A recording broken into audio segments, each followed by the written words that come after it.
Apa yang tidak diceritakan di film tentang pengacara, apalagi di film Amerika, pengacara kelihatan keren, kaya, keren, dan gagah. Tapi ternyata di dunia itu tidak begitu. Di dunia ternyata beda. Kenapa? Sebenarnya supaya menjadi advokat itu prosesnya tidak begitu gampang. Harus belajar, harus lulus ujian di fakultas hukum. Kemudian harus mengikuti pelatihan khusus profesi advokat. Kemudian harus magang 2 tahun. Setelah itu ada ujian profesi advokat. Makanya prosesnya lama sekali dan panjang. Dan perlu banyak-banyak belajar dan mengikuti banyak ujian.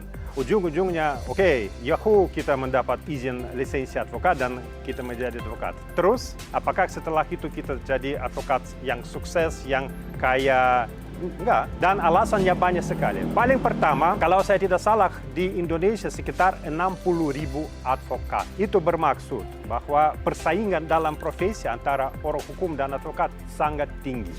Dan supaya misalnya Bapak atau Ibu mau menjadi advokat yang sukses, harus punya pengalaman, pengetahuan, dan harus siap, ready untuk bersaing dengan advokat-advokat lain. Hal yang kedua, pandangan bahwa semua advokatnya kaya, gini-gini, itu seperti tadi dari film Amerika. Tapi sebenarnya kebanyakan advokat bekerja di provinsi-provinsi atau di bagian yang jauh dari ibu kota, dari Jakarta atau kota besar.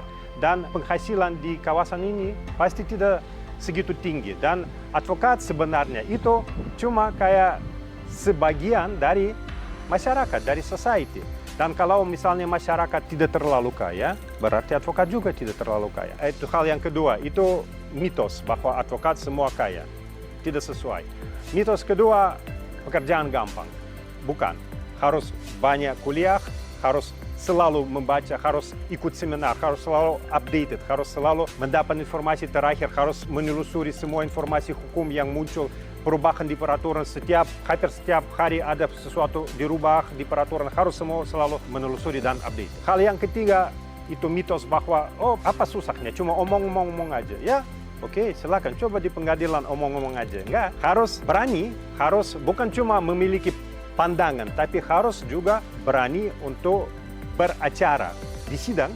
Kalau banyak orang, makanya itu lumayan juga sulit ya. Makanya kebanyakan advokat sebenarnya punya stres, sibuk kerja, kadang-kadang bangun tengah malam untuk memikirkan soal klien. Oh bagaimana ini, bagaimana gini-gini. Ujung-ujungnya imbalan atas jasa advokat tidak begitu tinggi seperti di film. Makanya semua itu mitos. Pekerjaan advokat seperti pekerjaan lain, itu pekerjaan rutin yang sulit dan memiliki hal positif dan hal negatif juga.